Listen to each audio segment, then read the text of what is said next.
ప్రభునామమున ప్రియులైనటువంటి మీ అందరికీ శుభాభివందనలు తెలియజేస్తున్నాను.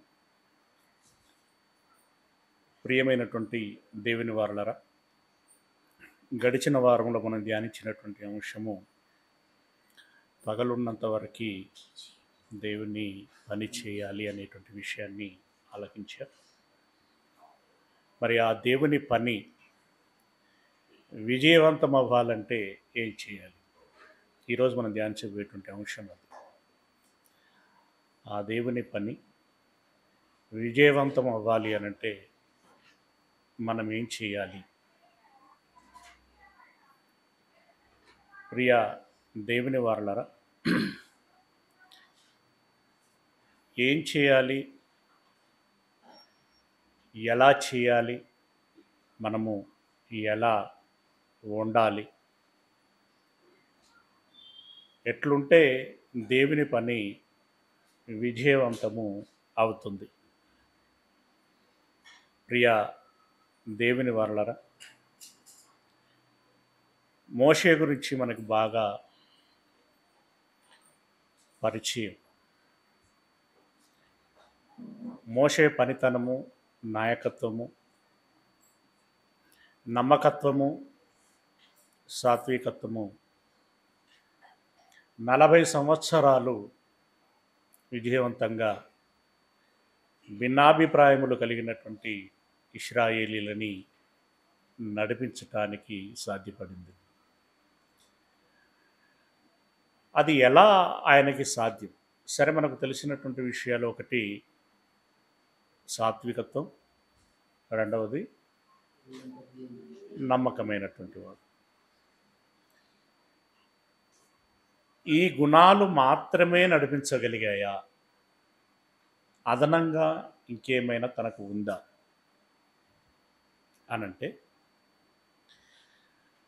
ఇది సూక్ష్మంగా మనం గమనించాల్సినటువంటి విషయం. పుట్టింది దాసులుగా, బానిసలుగా ఉన్నటువంటి ఇశ్రాయేలు కుటుంబంలో. అలా పుట్టినటువంటి ఆ రోజుల్లో మగపిల్లలు పుడితే చంపేయాలి అనేటువంటి శాసనం ఉన్నటువంటి రోజులవి. గొప్ప విషయం ఏంటంటే, ఆ శాసనము ఉంది అని తెలిసి కూడా రాజుగారి ఆజ్ఞకు భయపడక అని ఉంటుంది అక్కడ. రాజుగారి ఆజ్ఞకు భయపడక ఆ తల్లిదండ్రులు బిడ్డని 3 మాసములు దాచిపెడతారు. ఇక పెద్దవాడవుతున్నటువంటి తరుణములో పిల్ల చేష్టలు, అల్లరి, ఇంకా రకరకాలైనటువంటి విధానము ఉండటం మూలంగా పక్కింటి వారికి, వీధిలో ఉన్నటువంటి వారికి అలా రాజు దాకా తెలిసేటువంటి అవకాశం ఉంటుంది అని దేవుని మీద భారం వేసుకొని యోర్దాను నైలు నదిలో వదిలిపెట్టడం జరిగింది. ఇక అతడు ఎలా కాపాడబడ్డాడు అనేటువంటి విషయం మీ అందరికీ తెలిసింది. ఆయన ఫరో కుమార్తె ద్వారా దత్తత అని కూడా అనబడదు, ఎందుకంటే ఇచ్చిన వారు ఎవరు లేరు. కానీ ఇంటర్నల్గా అది దేవుడు ఇచ్చిన బహుమానం అని చెప్పుకోవచ్చు. సరే, ఆ పిల్లవాడిని తీసుకొని నాకు కుమారునిగా పెంచుకుంటాను అని ముచ్చటపడింది. తన తండ్రికి చెప్పింది, అంగీకరించాడు.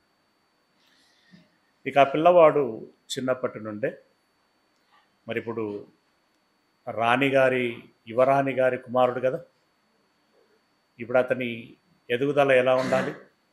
మంచి పోషణ ఉండాలి. ఇంకా ఏముండాలి? మంచి జ్ఞానములో ఎదగాలి. అందులో భాగంగా ఆయన ఏం అభ్యసించాడు? ఐగుప్తు దేశము యొక్క ఆర్థిక శాఖ మాత్రమేనా? సకల విద్యలను అభ్యసించెను. విద్య అనేటువంటిది ప్రతి వ్యక్తికి ప్రాథమికమైనటువంటి అతి ప్రాముఖ్యమైనటువంటి విషయం. విద్య ఎప్పుడు కూడా నాకు నౌకరు తెచ్చిపెట్టుతుంది, విద్య ఎప్పుడు కూడా నాకు పెద్ద జీతాన్ని తీసుకొస్తుంది అనేటువంటి కోణములో ఎప్పుడు చదువులు చదవకూడదు. విద్య నీకు జ్ఞానం నేర్పుతుంది, విద్య నీకు మనోవికాసాన్ని కలుగచేస్తుంది, విద్య నిన్ను సమాజాన్ని చదివిపిస్తుంది, విద్య నువ్వెలా అందరికీ ఆమోదయోగ్యంగా, ముఖ్యంగా దేవునికి ఏ విధంగా సమ్మతంగా బ్రతకగలవో నేర్పిస్తుంది.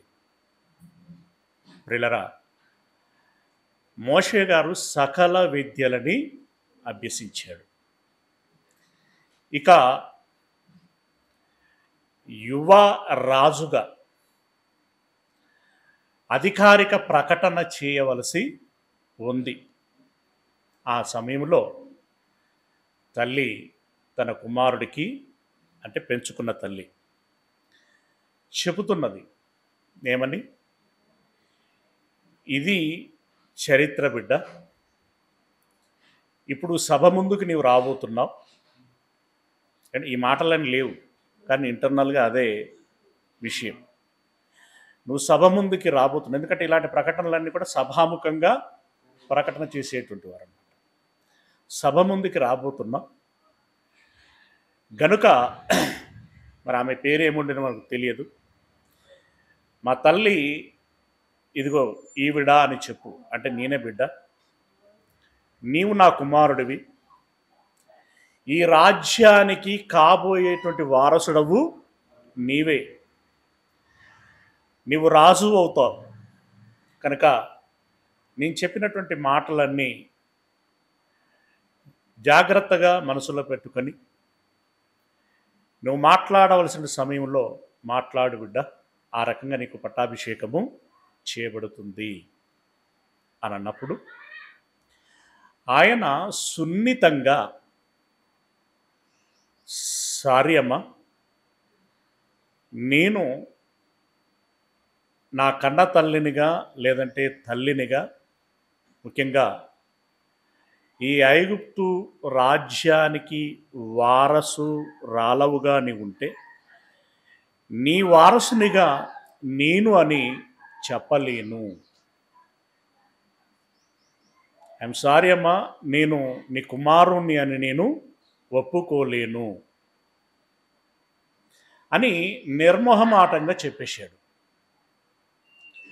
ఆమెకి ఎంత బాధ వేసి ఉంటుంది. మొదటిది, ఎందుకంటే ముచ్చటపడి పెంచుకున్నది, ప్రేమ ఉంటుంది, ఇష్టం ఉంటుంది. ఇక రెండవది, అంత నచ్చ చెప్పినా కూడా ఆయన మరో మాట లేకుండా కాదు పొమ్మన్నాడు కదా. ఎంత కోపం వచ్చి ఉంటుంది, బాధతో పాటు కోపం కూడా వస్తుంది. సరే, అదొక పావు గంట విషయం కాదు అది. ఆయన స్థిర నిర్ణయం తీసుకున్నాడు. ఇది ముఖ్య విషయం. ఏ నిర్ణయం తీసుకున్నాడు? స్థిర నిర్ణయం తీసుకున్నాడు.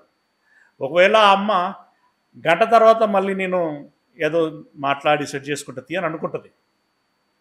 గంట పోయింది, రోజు పోయింది, రోజులు పోయాయి, మాసములు పోయాయి, సంవత్సరములు గడుస్తున్నాయి, అతని ఆలోచనలో మార్పు లేదు.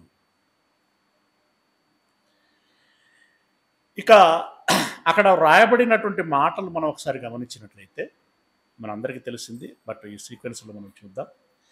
హెబ్రీలో రాసినటువంటి పత్రిక 11వ అధ్యాయము 23వ వచనం నుండి చదువుకుందాం.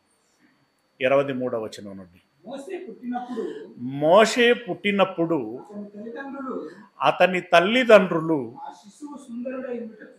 ఆ శిశువు సుందరుడై ఉండట చూసి, విశ్వాసమును బట్టి, ఇది ఇంపార్టెంట్ అన్నమాట. ఇది లేకపోతే ఎవరు ఏం చేయరు, ఏం చేయలేము. విశ్వాసమును బట్టి, రాజాజ్ఞకు భయపడక మాసములు అతన్ని దాచిపెట్టిరి. అంటే ఈ 3 మాసముల వరకే ఆ పిల్లోడు కిక్కురు మనకుండా ఉండి ఉంటాడండి. ఎన్ని గావు కేకలేసి ఉంటాడు. 3 మాసములు అతన్ని దాచిపెట్టిరి. మోషే పెద్దవాడైనప్పుడు ఇందాక చెప్పుకున్న యుక్త వయసు వచ్చినప్పుడు విశ్వాసమును బట్టి అమ్మా నాకు మీ రాజ్యము వద్దు, రాజరికము వద్దు, మీ వారసత్వము వద్దు, మీ సంపద మీ ఐశ్వర్యము నాకు వద్దు. ఎవరండి ఈ మాట అనగలరు? ఇంత ధైర్యం ఎవరికి ఉంటుందండి? ఇది ధైర్యం అంటారా? ఎస్. అమ్మో ఈ అవకాశం మళ్ళీ మనం వద్దనుకున్నామంటే మన బ్రతుకు తలక్రిందులైపోతుంది. ప్రియులరా, ఏవి వద్దన్నాడు. ఏమన్నాడు? ఐగుప్తు ధనము కంటే క్రీస్తు విషయమైన నింద. ఇప్పుడు మోస పిచ్చోడా తెలివి కల్లవాడా మీరు చెప్పండి. రాజరికం వద్దన్నాడు, ధనం వద్దన్నాడు, కానీ ఏం కావాలన్నట? క్రీస్తు విషయమైనటువంటి నింద. ఎవరైనా తెలివి ఉంటే జ్ఞానం ఉంటే ఇలా కోరుకుంటారా?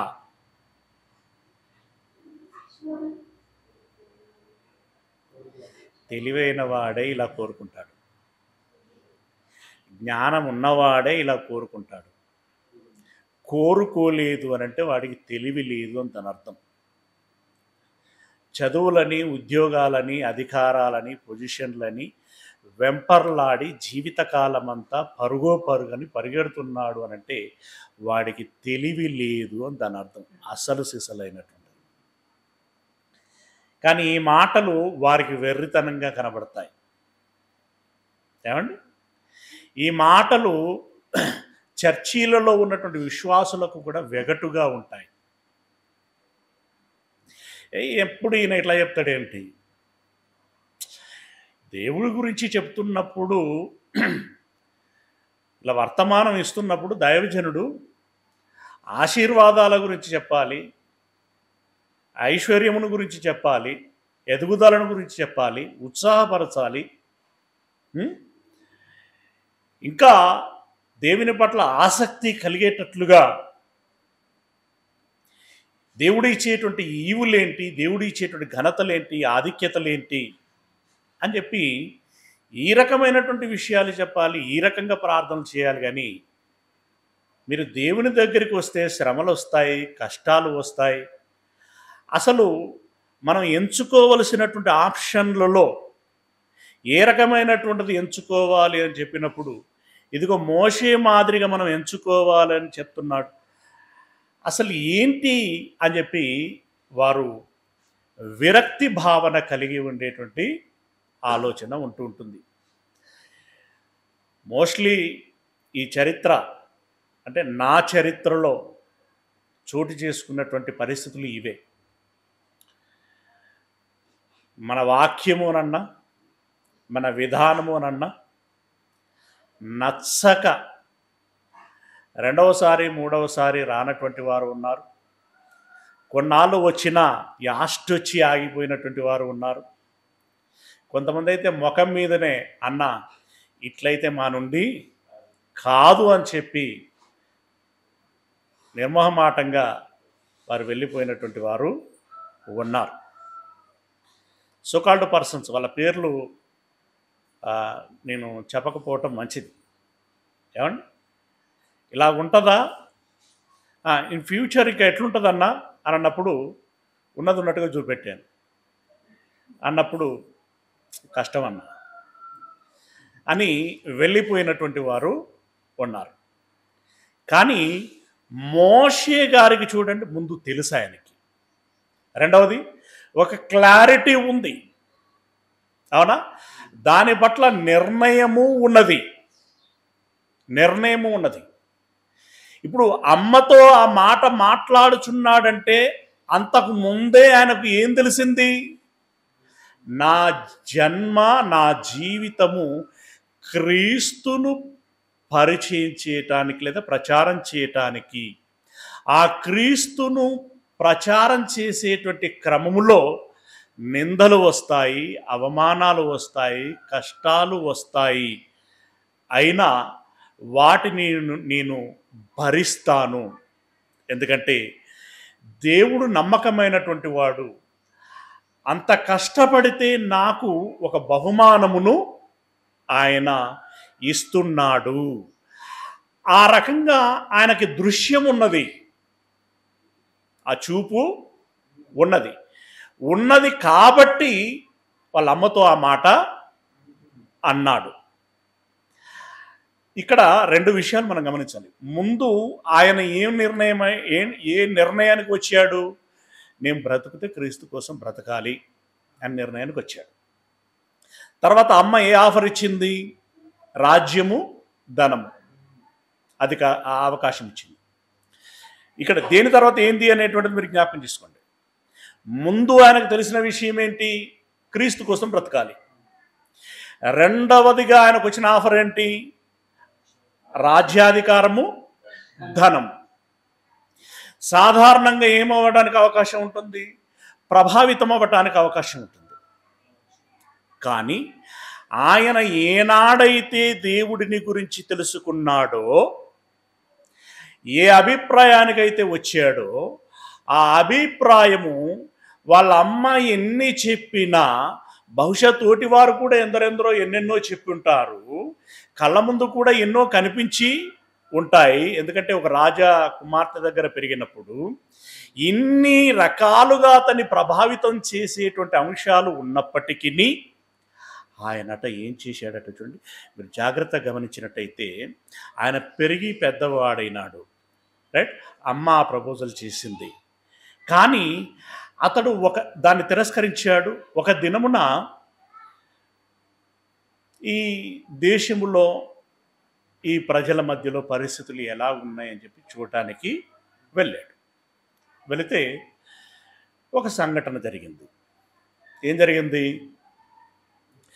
ఐగుప్తీయుడు, ఇశ్రాయేలీయుడు కొట్లాడుకుంటుంటే ఇతను వెళ్ళి, సరే ముందు ఎందుకు కొట్లాడుకుంటున్నారు ఏంటి అని చెప్పేసి ఏమైనా మాట్లాడుండొచ్చు. ఏకాఏకన పోయి చేసుకోవటం అనేది ఉండదు. అక్కడ మొత్తానికి ఏం చేశాడు అంటే మోషే ఐగుప్తీయుని చంపేశాడు. ఇక్కడ చూడండి తీరుతెన్నులు ఎలా ఉంటాయనేటానికి. సరే, వాడు ఐగుప్తీయుడు కనుక గొడవ పడ్డాడు, వాడు వినలేదు, చంపేశాడు. ఇంకో రోజు ఏం జరుగుతున్నదట?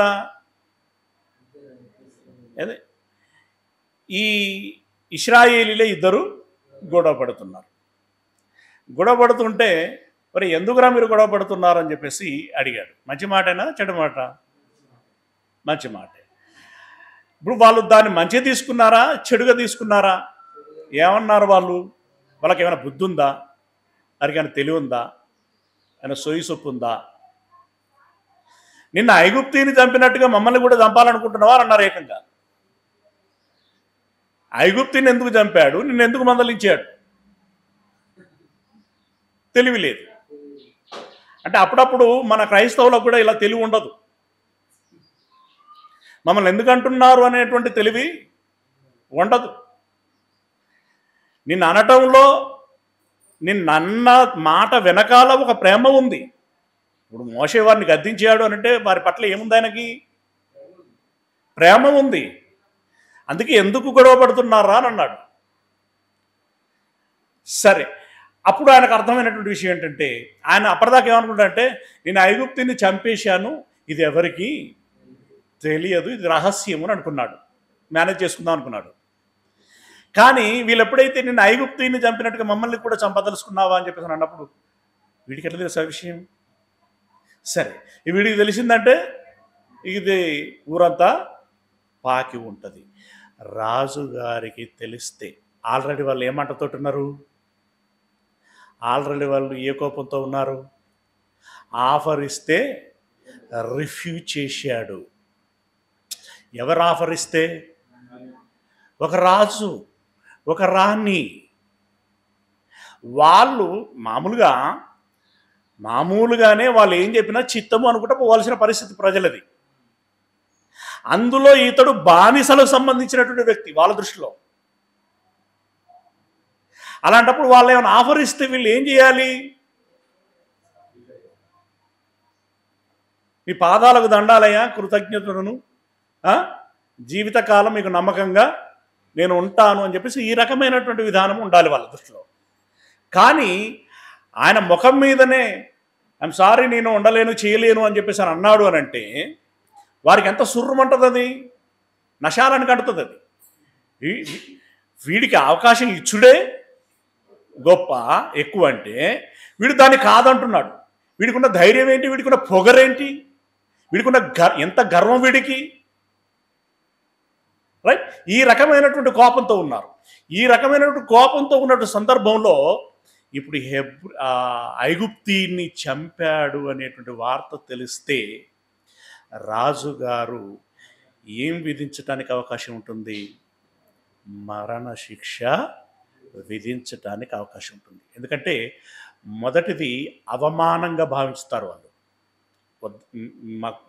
నాకు వద్దు అన్నటువంటి మాటను బట్టి.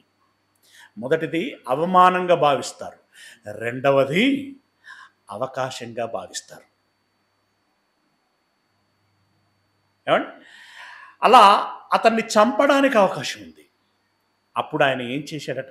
మామూలునైతే ఇది ఇప్పుడు రాజుగారికి తెలిసే అవకాశం ఉంది, ఆయనకు తెలిస్తే నన్ను చంపేస్తాడు అనేటువంటి భయము ఉన్నప్పుడు, ఆ భయం ఉన్నప్పుడు మామూలుగా ఏం చేస్తారు? మామూలునైతే ఏం చేస్తారు? సరే అప్పుడు అన్నాను, కానీ ఇప్పుడు ఆయన చంపే అవకాశం ఉంటుంది కాబట్టి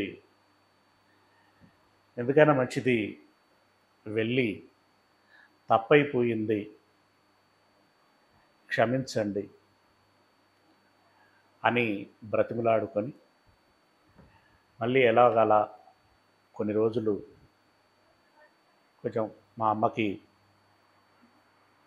ఇష్టమైనట్టుగా, సరే నా కొడుక్కి మార్పు వచ్చింది అని నమ్మకం కుదిరేటట్లుగా నేను బ్రతికి తర్వాత మళ్ళీ సరే రాజరికం చేస్తానా చేయనా అనే తర్వాత విషయం, కానీ ముందైతే ఈ పని చేద్దామని చెప్పేసి అని అనుకుంటా ఉంటాను.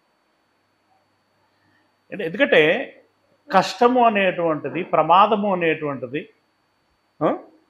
అవసరము అనేటువంటిది కొన్నిటి విషయంలో రాజీ పడేటట్లుగా చేస్తుంది. కానీ మోషే గారు ఏం చేశారట? ఏమంటే ఈ విషయాలు మనకు చాలా ప్రాముఖ్యమైనటువంటిది, రైట్? నింద అనుభవించుటకు ఎంచుకొని అల్పకాలము పాప భోగములు అనుభవించుట కంటే క్రీస్తు గురించినటువంటి శ్రమ అనుభవించుట మేలని యోచించి ఫరో కుమార్తె యొక్క కుమారుడనని అనిపించుకొనుటకు ఒప్పుకొనలేదు. What a dare! ఆ తర్వాత ఎందుకంటే అలా కాదు అని తిరస్కరించినందుకు. సాధారణంగా మన కంటికి కనబడేది ఏంటంటే తిరస్కరిస్తే మంచి వచ్చే రాజరికం పోతుంది, ధనము పోతుంది. కానీ ఈయనేమనుకుంటున్నాడంట? పోవటం కాదు, నాకు అంతకంటే గొప్ప బహుమానము తనకు కలగబోయేటువంటి బహుమానమునందు దృష్టి ఉంచెను. ఇది మనకి పాయింట్, మన టాపిక్ కి అవసరమైన రెఫరెన్స్ ఇది. విశ్వాసమును బట్టి అతడు అదృశ్యుడైనటువంటి వారిని చూచుచున్నట్లు ఏ బుద్ధి గలవాడై. ఇది నేను ఇందాక చెప్పానే, ఏంటది? దేవుని గురించి లేదా క్రీస్తుని గురించి ఆయనకు ఎప్పుడు తెలుసు? ఈయన పట్టాభిషేకం గురించిన వార్త రాకమునుపే, అవునా? రాకమునుపు క్రీస్తుని గురించి తెలిసింది. అప్పుడే ఒక అభిప్రాయానికి వచ్చాడు. తర్వాత ఆఫర్ వచ్చింది, సున్నితంగా తిరస్కరించాడు. ఆ తర్వాత ప్రమాదము వచ్చింది ఐగుప్తుని చంపిన విషయంలో. అయినా కూడా ఆయన అభిప్రాయములో మార్పు లేదు. ఇదనమాట. తొందరపడి ఏ నిర్ణయమునకు రాకూడదు మొదటిది. అలాగని నిర్ణయాలే తీసుకోకుండా ఉండకూడదు.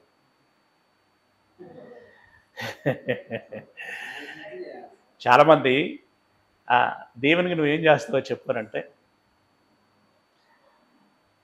ఆలోచిస్తూ ఉంటాడు, పలకడు. తమ్ముడు ఏదో ఒకటి చెప్పు, చేస్తాను లేకుంటే లేదు అని. చేస్తాగానన్నా నేను ఇప్పుడు మాట ఇవ్వలేను అంటాడు. మాట ఇస్తే ఏంటి, మళ్ళీ మాట ఇచ్చి తప్పిపోకూడదు కదా. ఓకే, వెరీ గుడ్, మంచిది. మరి అలాగా నువ్వు మాట ఇవ్వవా? ఇక చాలామంది ఇక్కడ ఈ పొరపాటు చేస్తూ ఉంటారు.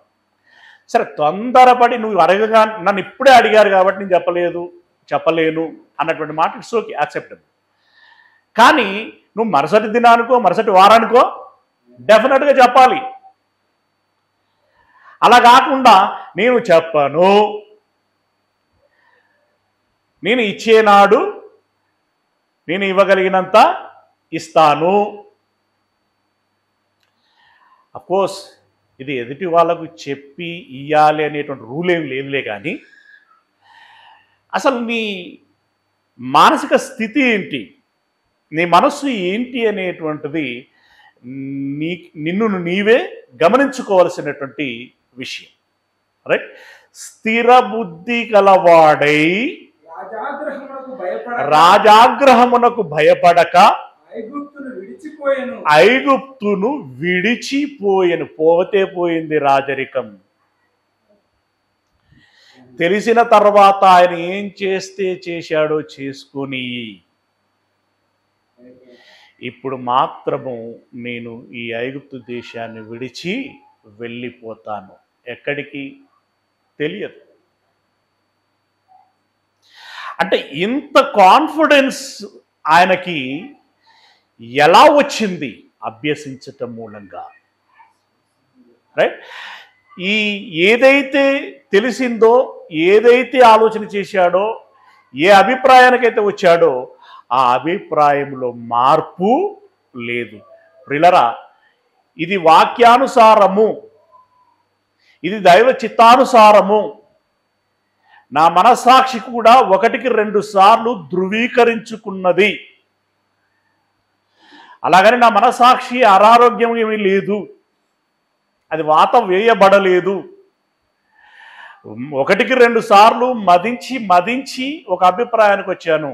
ఇక ఈ అభిప్రాయంలో మార్పు లేదు. ఇది కావాలి. స్థిర బుద్ధి. క్రైస్తవులకు ఎప్పుడు అభిప్రాయం రావాలండి? క్రైస్తవులకు ఎప్పుడు అభిప్రాయం రావాలి? నువ్వు బాప్తిస్మం తీసుకోవటానికి ముందే రావాలి. అప్పుడు వచ్చినటువంటి అభిప్రాయం ఎప్పటి వరకు ఉండాలి?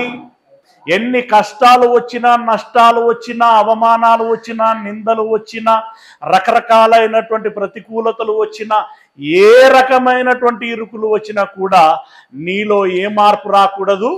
అభిప్రాయ మార్పు రాకూడదు. స్థిర మనస్సు కలిగి ఉండాలి. ఈయన చెప్పినప్పుడు ఇట్లా, ఆమె చెప్పినప్పుడు అట్లా, అమ్మ చెప్పినప్పుడు ఇట్లా, అయ్య చెప్పినప్పుడు అట్లా, నాకు అనిపించింది మళ్ళీ ఇట్లా అని కాలాన్ని బట్టి, సమయాలను బట్టి, పరిస్థితులను బట్టి నువ్వు మారకూడదు. కొంతమంది వాళ్ళ అభిప్రాయం చెప్తున్నప్పుడు ఆశ్చర్యం వేస్తూ ఉంటుంది. అంటే మొన్నటి తమ్ముడేనా ఇట్లా మాట్లాడుతున్నది ఈరోజు అనిపిస్తూ ఉంటుంది. పిల్లరా, చాలా ఆశ్చర్యకరంగా అనిపిస్తూ ఉంటుంది, బాధేస్తూ ఉంటుంది. అలాంటి వారముగా మనం ఉండకూడదు. క్రిందటి పాఠంలో ఏదో చెప్పినట్టున్నాను నేను. ఒక సహోదరుడు తన జీవితం విషయంలో ఆయన ఒక మంచి అంటే మనకు పరిచయమైనప్పుడు మనకు మంచి, అది మంచా లేదా అనేది అంత్య దినాన్నే తెలుస్తూ ఉంటుంది. రైట్? ఒక మంచి క్రైస్తవుడిగా పరిచయం అయ్యాడు. ఏమండి?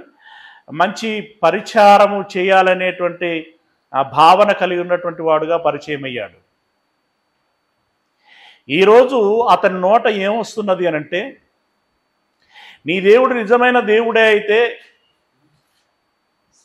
ఆయన నమ్మిన దేవుడే, నీ రక్షకుడు నిజమైన రక్షకుడే అయితే ఇప్పుడున్న పరిస్థితిని ఉన్న పలంగా మార్చి చూపించమని దమ్ము ఉంటే అని అంటున్నాడు ఆయన. ఏమండి, ఎందుకన్నాడు ఆ మాట అంటే, ఆయన కొన్ని కష్టాలు వచ్చాయి. అదే తీవ్రమైన నిజంగా కూడా బాధాకరమైనటువంటి కష్టాలు.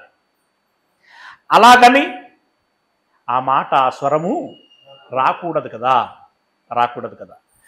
స్థిర బుద్ధి, ఇది మోషేలో ఉన్నటువంటి సాత్వికత, నమ్మకంతో పాటు స్థిరత్వము అనేటువంటిది చాలా ముఖ్యం. స్థిరత్వం లేకపోతే సాత్వికం ఏం పనిచేయదు. స్థిరత్వము లేకపోతే నమ్మకంగా ఉండలేడు. స్థిరత్వము అనేటువంటిది చాలా ప్రాముఖ్యం. అంటే కలిమి అందును లేమి అందును ఏ స్థితిలోనైనా ఏకరీతిగా ఉండగలగాలి. స్థిర బుద్ధి గలవాడై రాజాగ్రహమునకు భయపడక ఐగుప్తును విడిచిపోయేను. ఇక ఆ తర్వాత ఏమయ్యాడో మీకు తెలుసు. 40 years ఆయన జీవితం ఏంటో ఆయనకు తెలియదు. ఎందుకంటే నేను బ్రతుకుతే దేనికోసం బ్రతకాలని ఎప్పుడు డిసైడ్ అయ్యాడు? బహుశా బాల్యదశలో. అవునా? బాల్యదశలో పారిపోయిన తర్వాత ఎన్ని సంవత్సరాలు పరవాసం చేయాల్సి వచ్చింది? ఆయనకు 40 సంవత్సరాలు వచ్చేంతవరకు బయట ఎక్కడో తలదాచుకోవాల్సిన పరిస్థితి వచ్చింది. ఇదేంటి ధర్మశాస్త్రం ఇలా చెప్పింది? ధర్మశాస్త్రం అంటే అప్పుడు రిటర్న్ ఏం లేదులేండి, వాళ్ళ పితరుల ద్వారా వాళ్ళకి తెలుస్తున్నటువంటి మాట. దేవుడు ఇలా చెప్పాడు, నేను దానికోసం కన్ఫెషన్ తీసుకున్నాను, ఓ తీర్మానం చేసుకున్నాను. మరి ఇప్పటి వరకు ఉలుకు లేదు పలుకు లేదేంటి? నేను ఏం చేయాలి ఇప్పుడు? ఇప్పుడు క్రీస్తు ఎక్కడున్నాడని పోయాలి, ఎక్కడ నేను ఆయన భుజాన మోయాలి? నేను ఏం చేయాలి? ఏం చేస్తే నాకు నిందలు అవమానాలు వస్తాయి? బహుమానము ఎప్పుడు? ఇది మామూలుగా చిన్న టార్చర్గా ఉండదండి. ఎందుకంటే ఒక గోల్ అనేటువంటిది ఉన్నప్పుడు దాని గురించినటువంటి ఆనవాళ్ళు ఏమీ కనబడనప్పుడు waiting and waiting, waiting and waiting, waiting and waiting, waiting అన్నది అనుకోండి, అది మామూలుగా ఉంటుందా టార్చర్? నువ్వు కంట్రోల్ రూమ్కి వెళ్ళి బస్ ఎప్పుడు వస్తుందండి అని అన్నావు, వస్తుందమ్మా వెయిటింగ్ చేయనట్టు. వెయిటింగ్ చేసావు, పావు గంట అయింది, అర్ధ గంట అయింది, గంట అయింది, రాలేదు. మళ్ళీ వేడు, వస్తుందమ్మా 2 గంటలు అయింది. ఏమండి, అర్ధ రోజు అయింది, నువ్వు వెళ్ళి అడిగితే మళ్ళీ ఆయన మాట ఉంటున్నాడు, వస్తుందమ్మా నేను చెప్పాను కదా. ఇప్పుడు నీకు ఎలా ఉంటుంది? నీ పేషెన్స్ ఎలా ఉంటుంది? కనీసం ఇక్కడ వస్తుందమ్మా అని చెప్పేటోడు అని ఉన్నాడు. మోషేకి అప్పటి వరకు అసలు ఉలుకు లేదు పలుకు లేదు. ఎన్ని రోజులండి? 40 సంవత్సరాలు. అంటే ఎన్ని నెలలు? నెలల సంగతి ఎన్ని గంటలండి? ఆ గంటలు వద్దులేండి, ఎన్ని నిమిషాలు అయి ఉంటుంది?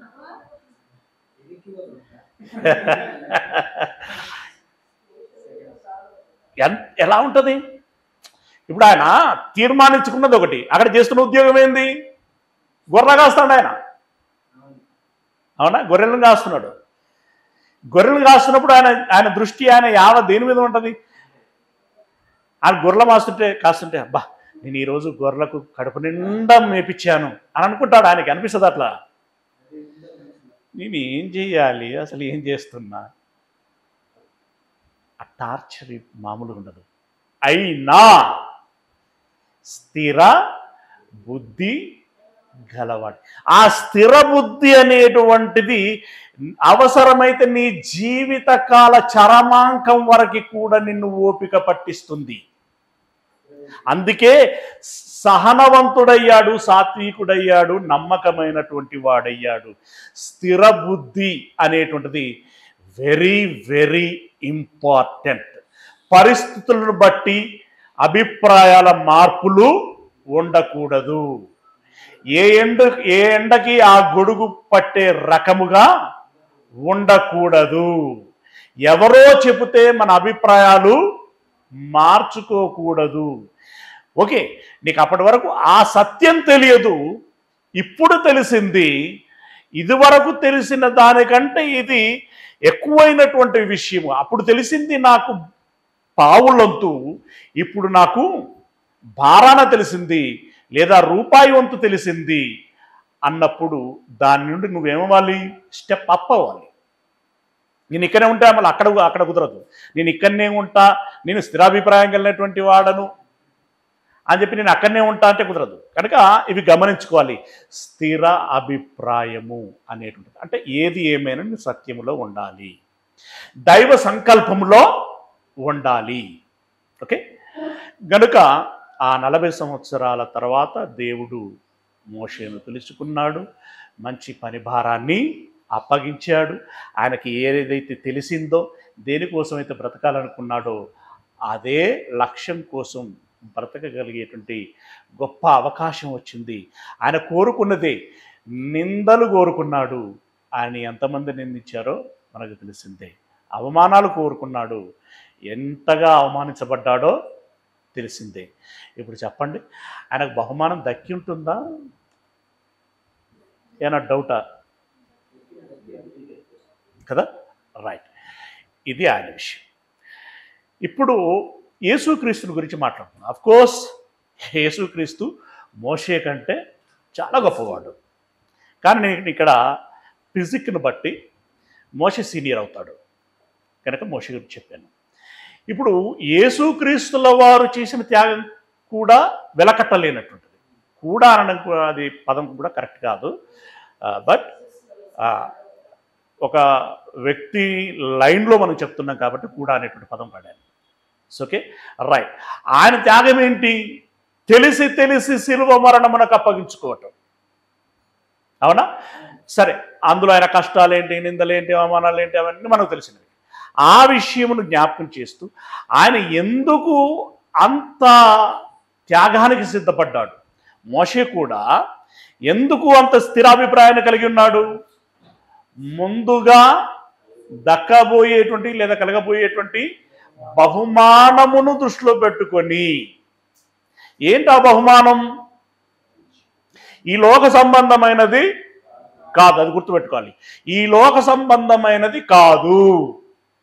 మరి దేని సంబంధమైనది? పరలోక సంబంధమైనటువంటిది. ఇక్కడే సులువుగా చిక్కులో పెట్టే ఒక సమస్య వస్తుంది. ఎట్లాంటిది అనంటే, అప్పుడెప్పుడో చనిపోయిన తర్వాత నిత్య జీవం, పరలోక స్వాస్థ్యం, ఆనందం, సంతోషం, నెమ్మది, సమాధానం, సంతృప్తి. కానీ ఇప్పుడు ఈ నలింపులు, ఈ కష్టాలు, ఈ వీటినే నేను ఈగలేకపోతున్నాను, వీటితోటే నేను వేగలేకపోతున్నాను. ఇప్పుడు లేనటువంటి నెమ్మది, ఇప్పుడు లేనటువంటి సమాధానము, ఇప్పుడు తీరనటువంటి అవసరాలు, ఇప్పుడు వస్తున్నటువంటి కష్టాల నుండి గట్టెక్కేటువంటి పరిస్థితి దరిదాపులో లేకపోతే అప్పుడెప్పుడో దాని గురించి నేను ఎలా వేచి ఉండేది అనేటువంటి అభిప్రాయం వస్తుంది. రెండవది ఏంటంటే, పక్కవారు అదే మాట అంటారు. ఏమండి?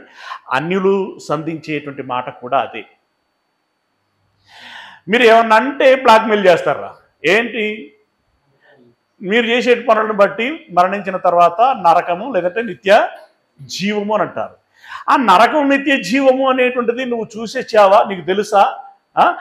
సరే, ఉంటే ఉన్నాయేమో. అప్పటి దానికోసం ఇప్పటి నుండి ఈ రకమైనటువంటి ఇంత ఇబ్బందిని ఎదుర్కోవలసినటువంటి అవసరత ఉందా?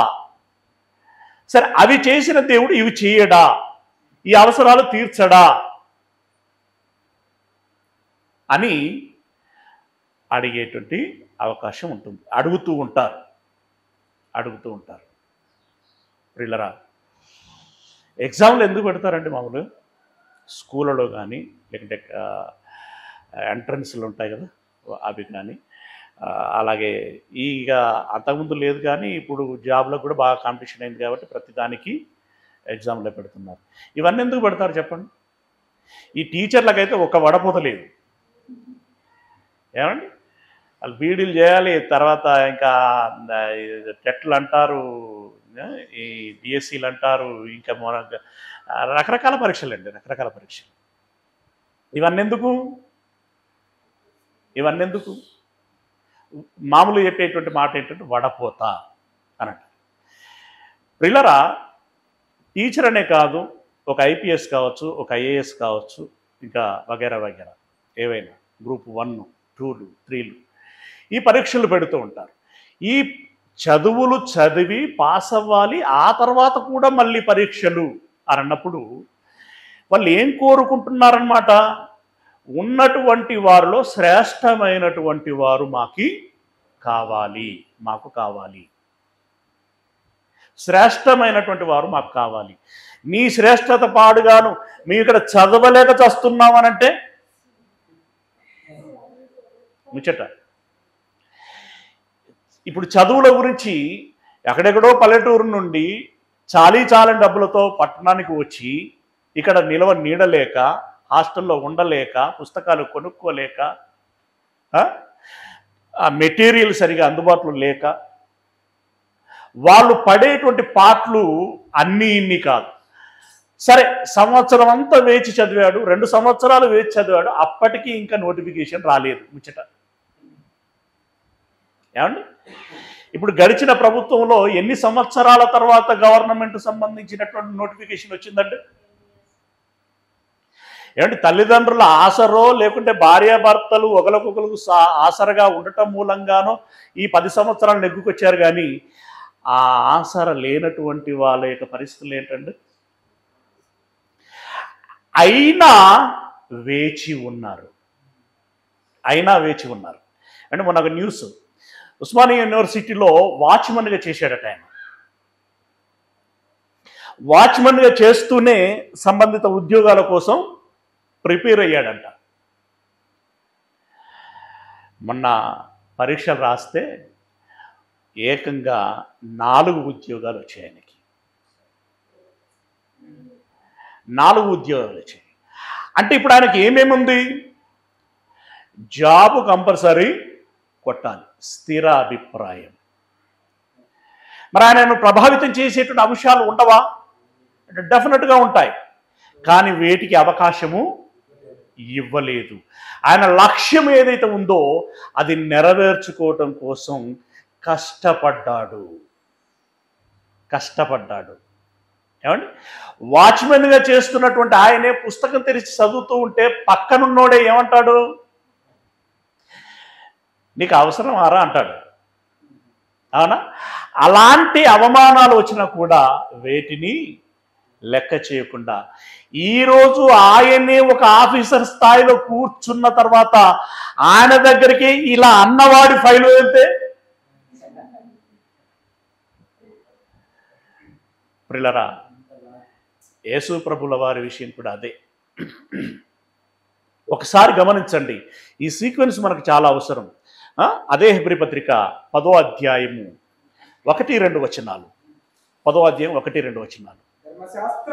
ధర్మశాస్త్రము హెబ్రీ పత్రిక 12వ అధ్యాయము 1-2 వచనాలు. 12వ అధ్యాయం 1-2 వచనాలు. ఇంత గొప్ప సాక్షి సమూహము మేఘము వలె మనలను ఆవరించి ఉన్నది. ఎంత గొప్ప సాక్షి సమూహము! పైన 11వ అధ్యాయంలో చెప్తాడు మనకి. వారు ఎందులో నుండి వచ్చినటువంటి వారట? మహాశ్రమలలో నుండి వచ్చినటువంటి వారు. మహాశ్రమలలో నుండి వచ్చినటువంటి వారంటే శాంపిల్ చెప్పండి. అందులో ఒక్కటి చెప్పండి శ్రమ అనేటువంటి దానికి. నాకేం శ్రమలలో నుండి అనగానే ఆ సమూహం గురించి ప్రస్తావన రాగానే నాకు మొట్టమొదటి జ్ఞాపకం వచ్చేది ఏంటంటే రంపముతో కోయబడిరి అనట. అంతకంటే పెయిన్ఫుల్ ఏముంటుందండి? వారు సాధించారు అని అంటున్నాడు.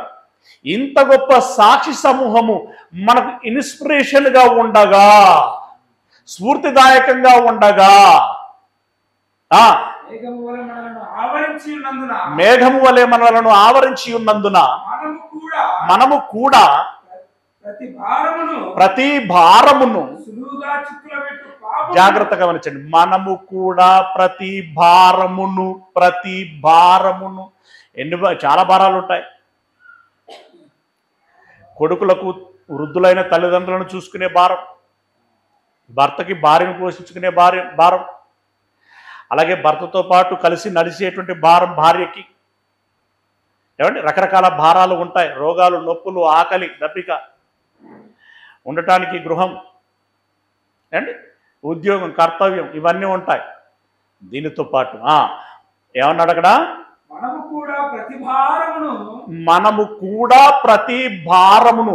ఇవన్నీ ఒక ఎత్తైతే మోషే చెప్పినట్టుగా క్రీస్తును గురించిన నింద నేను మోయవలసి ఉన్నది. అది ముఖ్యమైనటువంటి భారం. మనం భారం అనగానే మనకు మొట్టమొదటి ఏం జ్ఞాపకం వస్తాయి?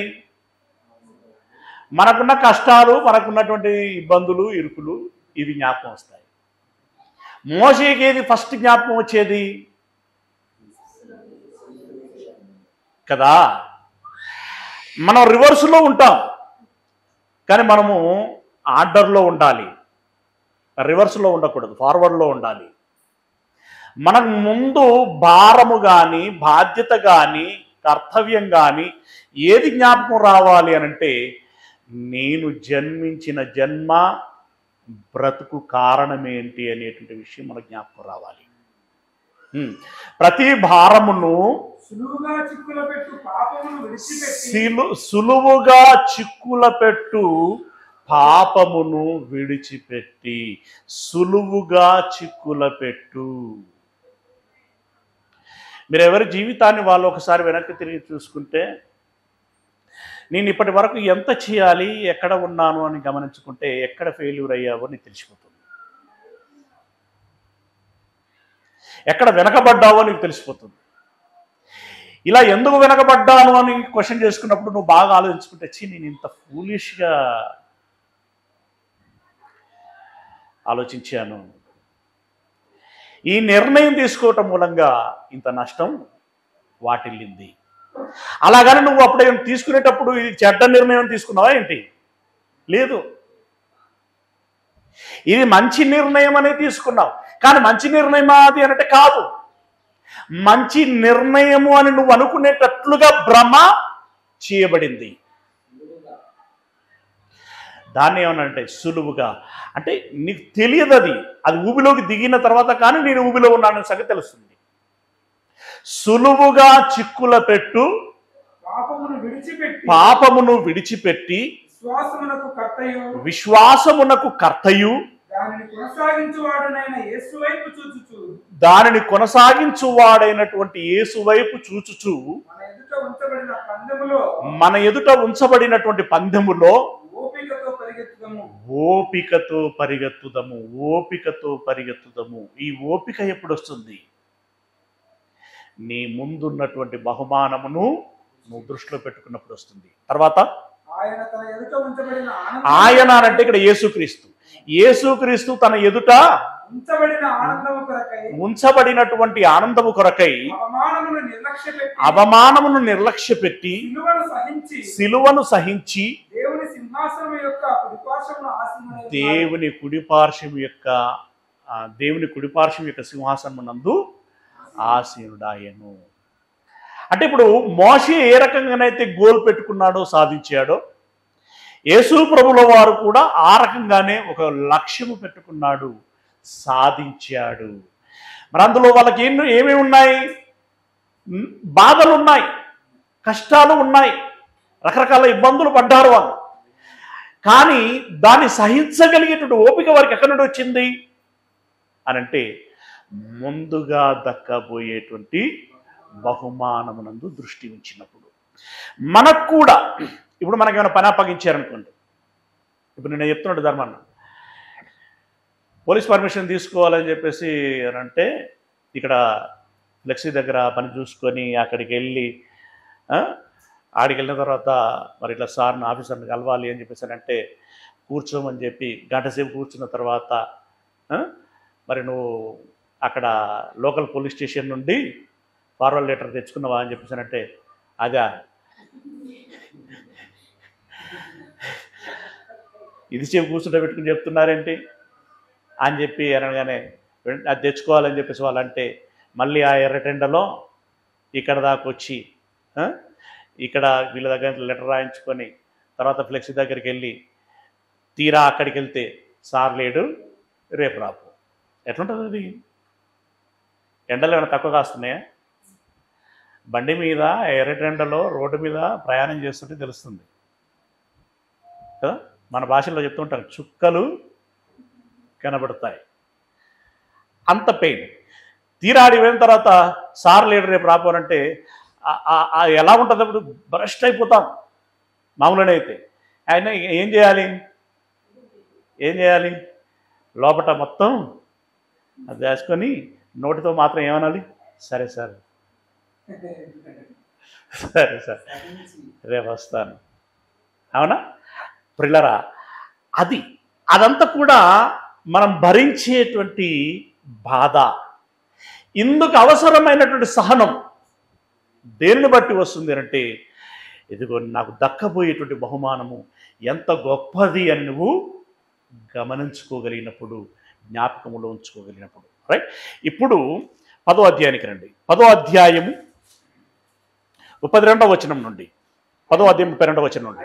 అయితే మీరు వెలిగింపబడిన మీదట శ్రమలతో కూడినటువంటి గొప్ప పోరాటం సహించిన పూర్వపు దినములు జ్ఞాపకము తెచ్చుకొనుడి. ఒకప్పుడు దేవుల్లో బాగా బ్రతుకుతాం, కానీ తర్వాత డౌన్ అయిపోతూ ఉంటాం. అలా కాకుండా మీరు ఎప్పటికీ ఏకరీతిగా ఉండాలి. వాటిని జ్ఞాపకం చేసుకోండి. ఇంకా ఒక విధముగా చూచితే మీరు నిందలను బాధలను అనుభవించుట చేత 10 మందిలో ఆరడిపడితిరి. ఏం అనుభవించుట చేత? నిందలను బాధలను అనుభవించుట చేత 10 మందిలో ఆరడిపడితిరి. ఆరడిపడితిరి ఏంటండి? మామూలుగా మనకి అర్థం ఎట్లా గోచరిస్తుందంటే ఆరాట పడితిరి అన్నట్టుగా, అంటే పోలిక అట్లా అక్షరాల ఒరవడి అట్లా ఉంటుంది కాబట్టి అట్లా అనిపిస్తూ ఉంటుంది. అఫ్కోర్స్ ఆరాటమే అనబడుతుంది, కానీ అది సంపూర్ణ అర్థం కాదు. అది ఎస్, సంపూర్ణ అర్థం ఏంటంటే, ఇప్పుడు ఈ కార్యము జరిగింది అని అంటే సెంటర్ ఆఫ్ ది ఫిగర్ ఒకటి కనబడుతుంది మనకి. లేదా ఈ 100 మందిలో, ఇప్పుడు రేపు పొద్దున వచ్చే 200 మందిలో ఈ కార్యము జరుగుతున్నది అని అంటే సెంటర్ ఆఫ్ ది ఫిగర్స్ కొన్ని కనబడతాయి మనకు అక్కడ.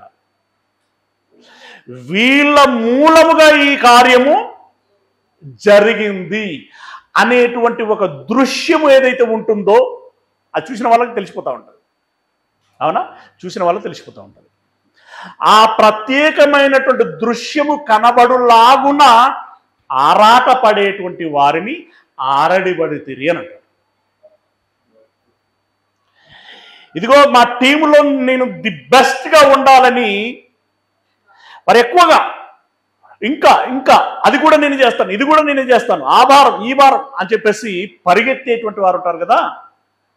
రైట్, అలా తనను తాను ప్రత్యేకపరుచుకునేటువంటి వ్యక్తిని ఆరడిపడటము అని అంటారు.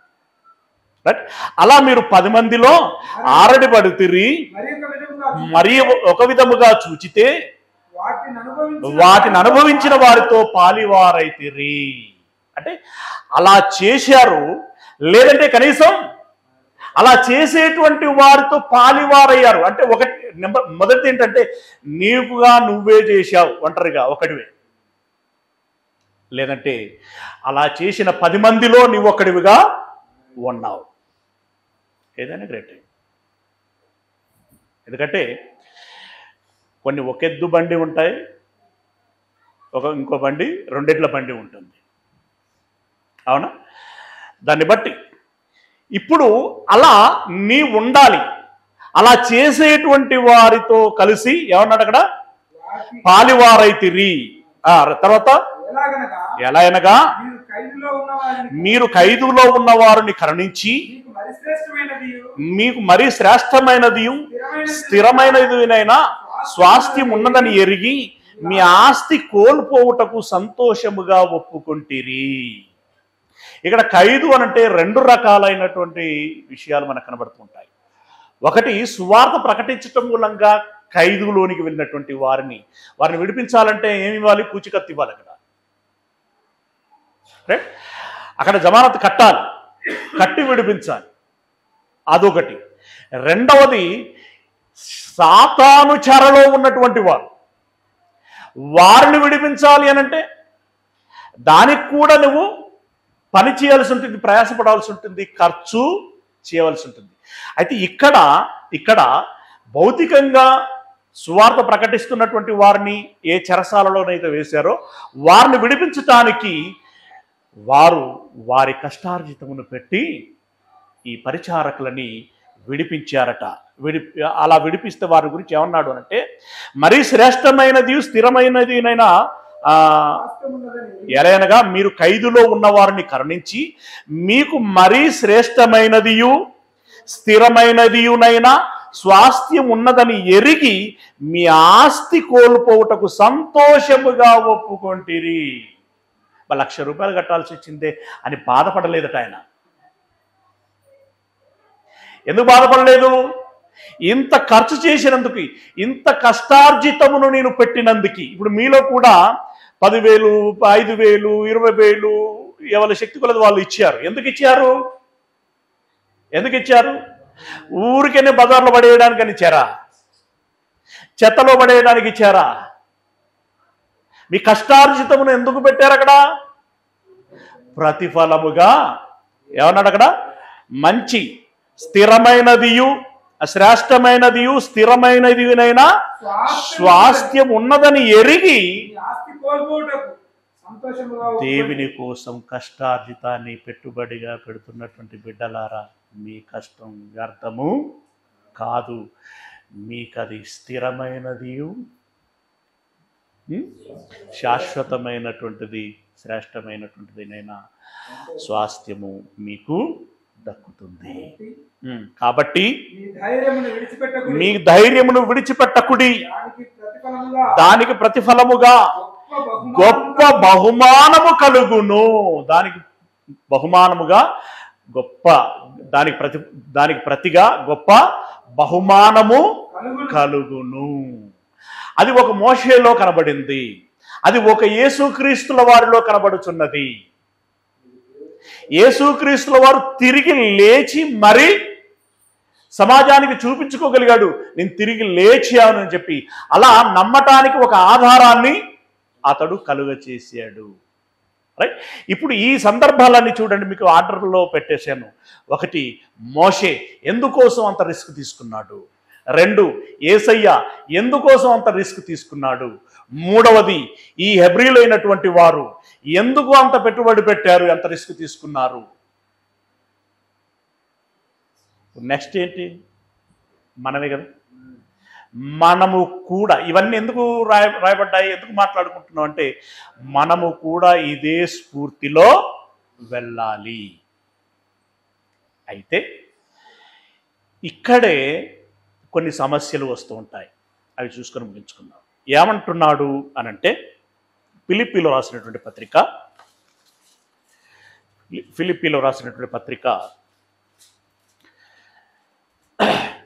ప్రిలరా, ఇప్పుడు ఈ కార్యం మనం ముందు పెట్టుకున్నాం. ఈ కార్యం ముందు పెట్టుకున్న తర్వాత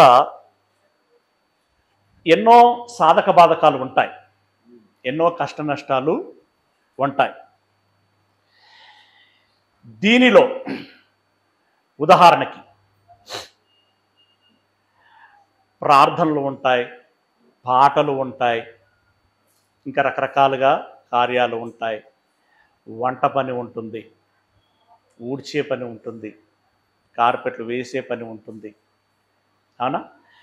నిన్నటి వరకు జరిగినటువంటి పనులు ప్రాంతాల వారీగా వెళ్ళి విజిటింగ్ చేయటం అనేటువంటిది ఉంది. ఇవన్నీ జరుగుతుంది. సరే, ఒక పని చేస్తున్నప్పుడు సదుద్దేశంతో చేసినా కూడా కొన్ని పొరపాట్లు అనేటువంటివి చోటు చేసుకుంటూ ఉంటాయి. ఇప్పుడు పాటల కోసం అని మీరు అందరూ చాలామంది ప్రిపేర్ అవుతున్నారు. ఇన్ కేస్ మీలో ఒకరికి అవకాశం రాలేదు, మీరేం చేస్తారు? ఓ పాటలు పాటలు అని చెప్పి బాగా ఊరడించారు. చివరికి పాడటానికి నన్ను పిలవలేదు, నాకు అవకాశమే ఇవ్వలేదు. సనుగు స్టార్ట్ అవుతుందో లేదా? అవునా? కనబడే దగ్గరికి అయితే వాళ్ళు వెళ్ళారు, కనబడని చోటుకి మమ్మల్ని పంపించారు. అవునా? అంతా వారిష్టమే, వారి నిర్ణయాలే, వాళ్ళ ఆలోచనలే. మాకేమైనా చెప్పి చేసిలా?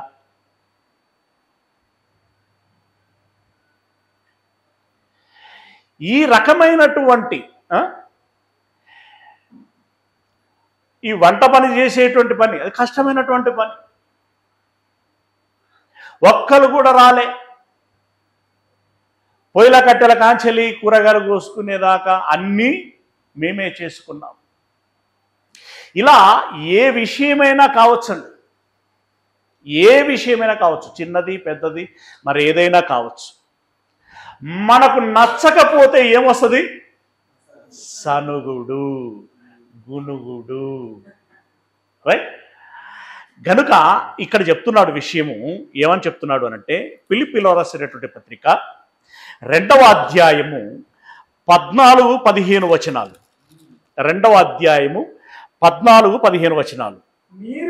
మీరు మూర్ఖమైన వక్రజనము మధ్య నిరపరాధులను, నిష్కలంకులను,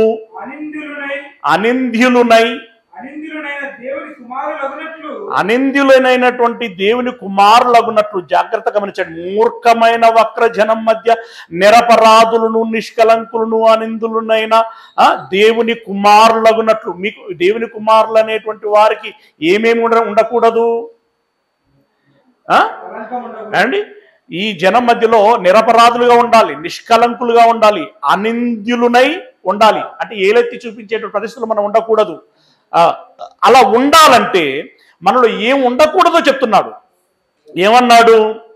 సనుగులును, సంశయములను మాని సమస్త కార్యములను చేయుడి. ఏం మానాలన్నాడు? ఈ ముందు ఈ గునుగుడు మానాలి. గునుగుడు ఎప్పుడైతే సరిగితేనే గునుగుడు వస్తుంది. సనుగుడు మానాలి. ఇక్కడ మనం అనుకున్న అవకాశం మనకు వచ్చిందా లేదా అనేది కాదు మనం చూడాల్సింది.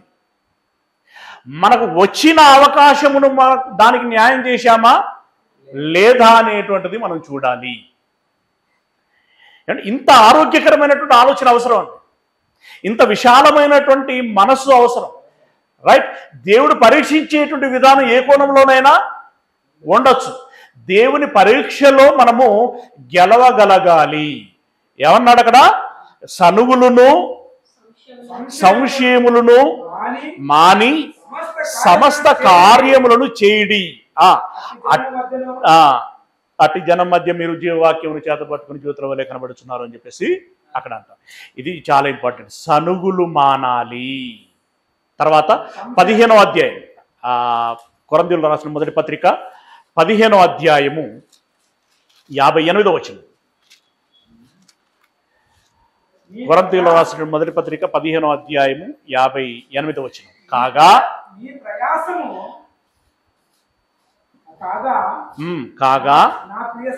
నా ప్రియ సహోదరులారా, మీ ప్రయాసము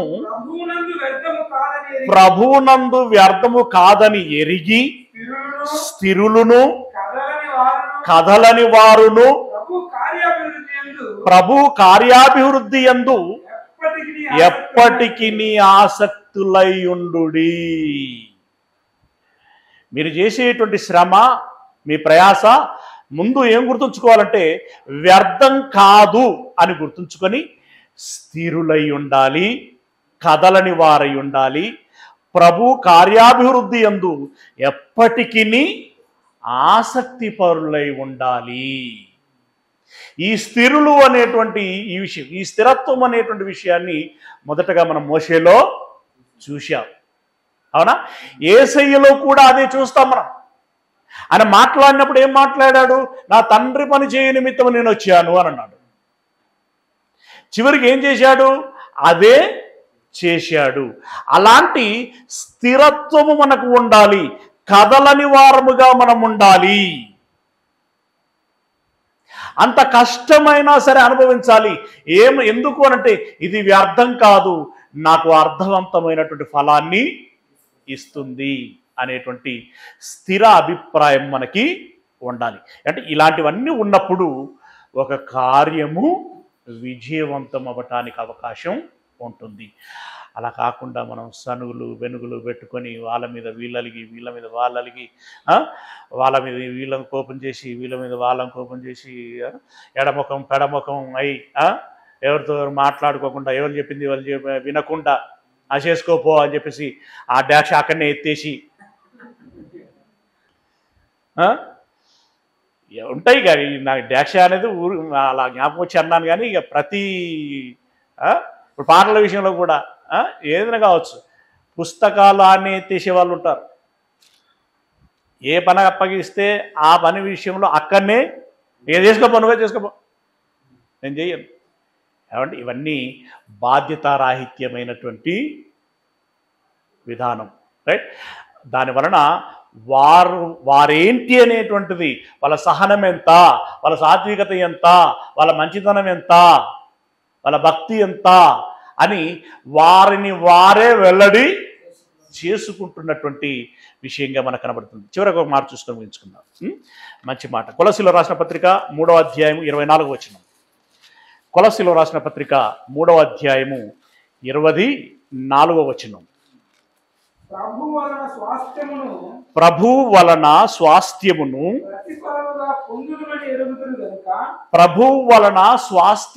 ప్రతిఫలముగా పొందుదుమని ఎరుగుదురు గనుక మీరేమి చేసినను ఏమనుకోవాలట?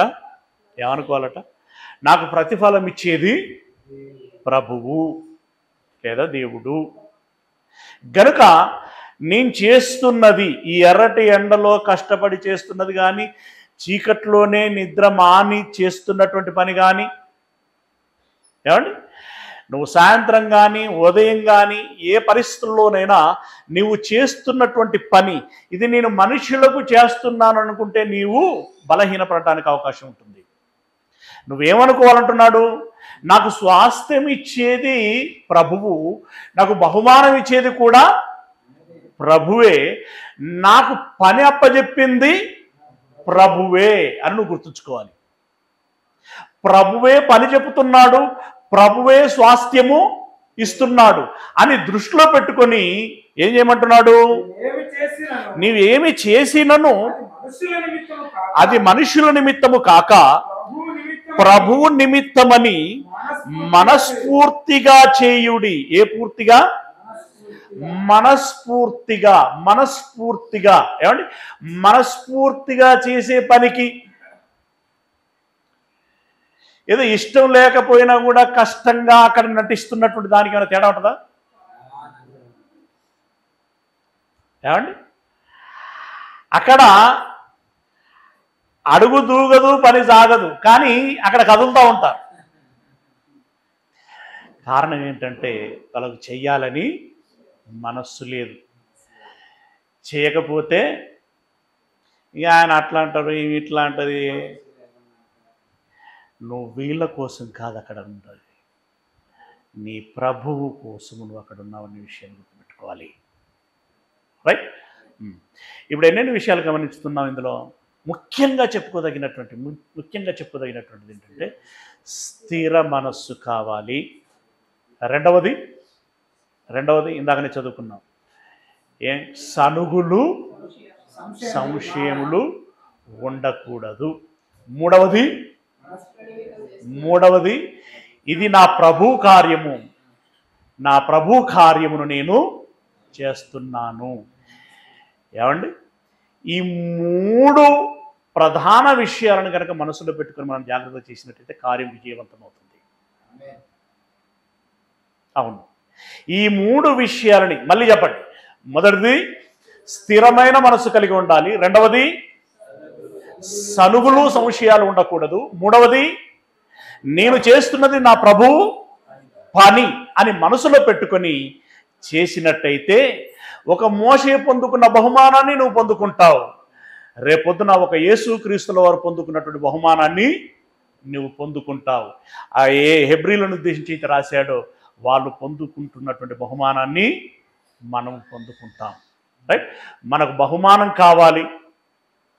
ఏమండి, దేవునికి ఉన్నటువంటి మనస్సు, క్రీస్తు యేసుల వారికి ఉన్నటువంటి మనస్సు, ఆ హృదయం, ఆ ప్రేమ, ఆ సహజత్వము అనేటువంటిది మనలో కూడా ఉంటే మనకు ఆరోగ్యదాయకం, మన చుట్టూ ఉన్నటువంటి వారికి కూడా ఆరోగ్యదాయకం.